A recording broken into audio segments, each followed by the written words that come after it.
I also don't think this next series is going to be very competitive.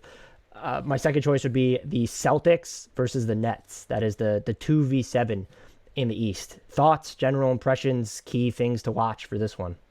So I think I don't know if I was talking to you about this, but I think that Boston, I lump Boston and Miami together a little bit, and it's, something, they're not very much alike, but I just, in the sense that I believe in them more as playoff teams than regular season teams. I believe in their coaching. I believe in their versatility, their experience, like that whole thing. I think that's worth something. And Tatum, to a much greater degree than even someone say like Beal, I think he has the ability to be the best player on the floor in a game that also includes Durant and Harden and Irving. He's not the best player in the series, but he can have that game or two where they just can't do anything with him. And it's not like the Nets have great defensive wing options. I don't know what they'll do with him, Bruce Brown maybe, or someone I'm forgetting. But I think the Nets will win that series. The hesitation I have, in addition to the Tatum and liking Boston a little bit more than maybe I should, is that I still, and this may be an anchoring thing, because I sort of have been hesitant to buy the Nets from the jump. I thought, Steve Nash was in for just a miserable ride as coach of this team. I felt bad for him. I've been mostly wrong the whole way. James Harden can't play a different way. Yes, he can. I was wrong about that. Durant is going to be diminished. No, he's not. I think my hesitancy to say this is just a similar level of walkover as Philly, Washington, is that I still just don't know. I don't know. I think that the Nets have the potential to be absolutely dominant. There are a lot of statistical indicators that when they're healthy and they have all their guys, they just are. But I haven't seen it. I still just envision ways for this to go wrong, whether that's Harden's hamstring acting up, whether that's Durant not making it through the series, whether that's Irving going cold for whatever reason. There's just enough uncertainty about a team that's obviously super talented for me to think. And I mean, I guess I can give you my pick now. I think the Nets win it, but I think it could go 6.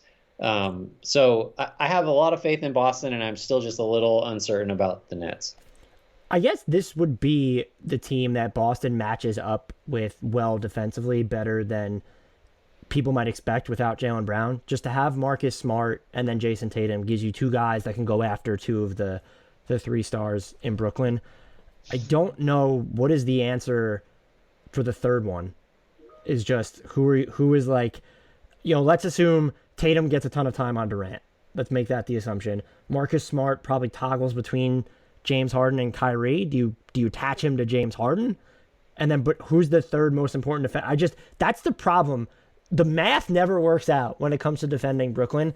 And let's not forget, Joe Harris exists. He has been just the quintessential superstar accessory for the Nets. They haven't played a ton of time together, those 4, under 300 possessions. Their offensive rating in that span, though, is 129.2. The thing that also worries me for Boston specifically is there's the element of how much does it matter how well you match up defensively with Brooklyn. By going among all high volume ISO guys or medium volume ISO guys, the Nets have 3 of the top 10 by efficiency with Harden, Irving, and Kevin Durant. That's just so much firepower. I don't know that I have the Nets coming out of the East right now. My inclination would be no. My official pick as of right now for the entire East would be no. This feels like a situation where, to me, that they will steamroll Boston. I'd be a lot more intrigued by it if they had Jaylen Brown. They do have questions, though, defensively. Just the small minutes they've played with their big 4 or their 4 top guys, they've actually been fine defensively. Does that hold up? Who is your 5 when it matters most? I think it'll be Jeff Green, but you mentioned Bruce Brown.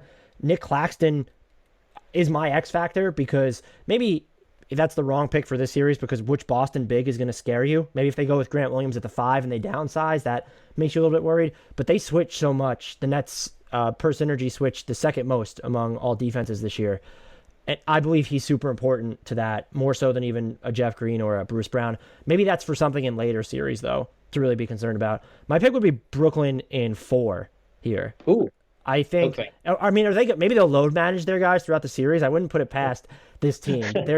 I could easily just go 5, but when I'm this much in on Brooklyn and sort of as low as I am on Boston, I think I'm just going to lean into the sweep. And, Boston is going to have weaker points on defense for Brooklyn to attack as well. Just how many times are they going to go after Evan Fournier a game? And you can't take, he's my X factor for Boston. You need that other scorer who can both play off others and generate his own shot now that Jaylen Brown isn't there. There's Kemba, there's Jayson Tatum. But the Celtics kind of had the issue with residual scoring to begin with. It has to be Evan Fournier now. So can you take him off the floor if he's getting killed on defense? This feels like the sweep opportunity in the first round to me. Yeah, I think to your point that I 100% agree on Claxton, by the way. Like, he's going to matter. I don't know if it'll be this series, but I think the best case scenario for Boston is to play a team that plays a lot of drop coverage with a conventional big, because then maybe in addition to Tatum, you get some good Kemba Walker games where he hits 5 or 6 threes off the dribble. That's not, I don't think, unless for some reason the Nets abandon all of their switching, I think they'll probably switch more and play DeAndre Jordan a lot, and he drops.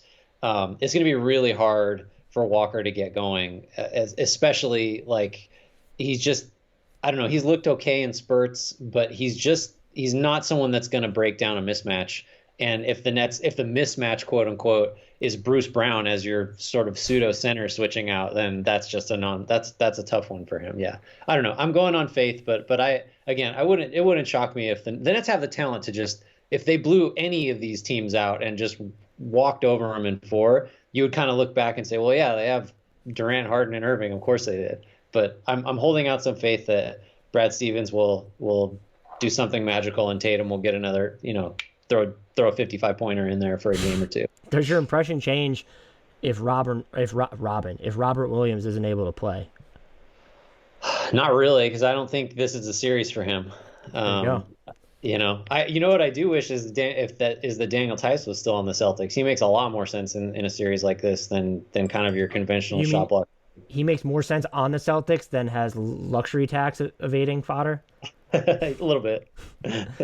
That surprises me. So you had Nets in 6. I have Nets in 4.